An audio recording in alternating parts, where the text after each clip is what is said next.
So now it's time to put your horn back together after the bath. One thing you may have noticed is that this is actually a silver trumpet, and the trumpet you've seen earlier is what's known as a lacquered trumpet. They have some different treatments on the cleaning component when it comes to the polishing. Silver trumpets, often we like to polish the fingerprints away, and it also puts a little bit of a protective layer on the silver. The lacquer horns, we really just wipe them dry, so we'll deal with the polishing later on. So let's put this horn back together. I like to start with the biggest parts first, so I'm going to grab my main tuning slide, and I've got my slide grease. Now typically, I've been doing this a long time, you see my trumpet on my lap. For me, that's okay. For a student, I'm going to suggest you put it back down on that soft surface and leave the trumpet aside while you deal with these slides. So again, there's a chapstick model. There's also a lubricant model that comes out in a tube like this. You spread it on. Don't worry about getting dirty. In fact, it's much faster and more effective if you use your fingers. Slide that tuning slide lubricant all over. Get good coverage. And then you're ready to put in a slide. Again, take your time here. If you start to force anything, you're liable to bend some of this. It's pretty sturdy material, but again, there's no reason to be in a hurry. So I actually like to put one side in, and then I'll put in the other side to make sure it's really well lubricated. Spin around. And then, final step, put the whole slide back together. And I push my slides all the way in, especially if I'm going to polish. Typically, we don't play trumpets with our main tuning slide all the way in, but we're going to leave it here to get the polish taken care of. One thing to notice, too, is that when you're reassembling the tuning slide, you'll notice that there is a water key at the bottom, and the water key needs to be at the bottom. If you put the slide back on the wrong way, and I'll demonstrate that because I'm sure some of you will have that happen, you'll notice one thing is it's actually harder to put back on that way. It's not really meant to, but when you put it back in there, it's just not going to line up all the way. Notice that the slide isn't closed all the way, and here's our water key. You can't drain water when it's up top like that. So be sure to keep your water key at the bottom. And now with modern materials, you know, it's not a bad idea with a camera to take a snapshot of your trumpet with all of its parts on so you remember what it looks like when you've got all this metal sitting in front of you. Helpful when you're reassembling the trumpet. Okay, moving on to the rest of the parts. It's the same exact process, and I'll set the trumpet down there to be safe. Grease, and I'm going to speed through this process just to show you. I've actually got these lubricated in the interest of time. We're going to slide all of these back in the position. Second one, same thing, little lubrication.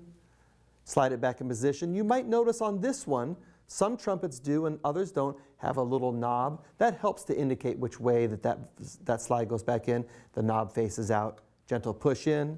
Last one, a little bit of lubrication. In fact, this one could use a little, so we'll finish this one out.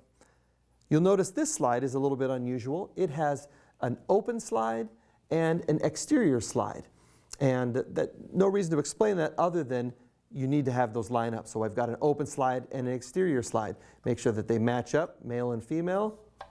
And there we go. Now all of our slides are back intact. You can move on to the valve caps. Some people go as far as putting a tiny drop of lubrication. Boom, 3 little drops. Valve caps go on. 3 valves, 3 valve caps. You can do the same process on the top when you're putting the valves back in. Okay, now you'll notice the only parts left on my table are the 3 valves and the mouthpiece. So this is where it gets a little bit tricky. All of your valves should have a number on them. And the numbering system of a trumpet moves from your face to the bell. So the number 1 valve is closest to you, and the number 3 valve is furthest away.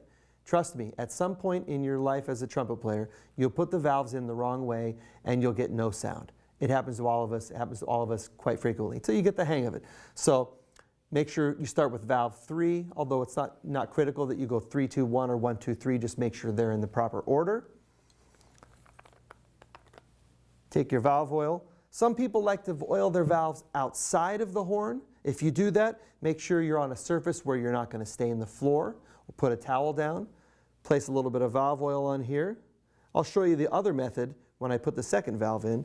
That's the method that I prefer because it's a little bit more graceful. And see, I've already dripped some oil on my hand. I've dripped some oil on the bell, so this is actually a great process for you to see. I'm not a fan of oil all over myself. So you'll feel the valves click. Most horns, 90% of the horns, you'll feel a click and it should be in the right spot. But some of them have to have the valve numbers facing a certain way. They change by brand. I can't go brand by brand. But if you look at your horn when you take it apart, find out which way the number faces, and remember that. If it's facing you, get it back facing you when you're done. So style 1 is putting the horn together like that with the oil outside. Style 2, which I prefer, which is actually a little more efficient, put the valve in lightly, get the oil and place it on the valve section. Rotate the horn, get the back side. There's no reason to ever put oil here because this never comes into contact with the casing. So keep the oil on this section, be efficient. Now there's no oil on the hands, no oil on the bell, no oil on my floor, and I've got the valve going in. You can rotate it around till it clicks, and if you've got a numbering system, check that the numbers go in the right way. Same thing for the last valve. We're going to use that more efficient, cleaner version. Little oil on top. Rotate the horn or the valve. Little oil on there. Get it in, spin it around, wait for the click. It's locked into place. Check your number. Hey, that's a different way than it was before. And then you check by blowing. If you get a solid column of air, you know all your valves are lined up. If you don't get a solid column of air, then just open up the valves and make sure they're all facing the right way. This is the response with the valve facing the wrong way.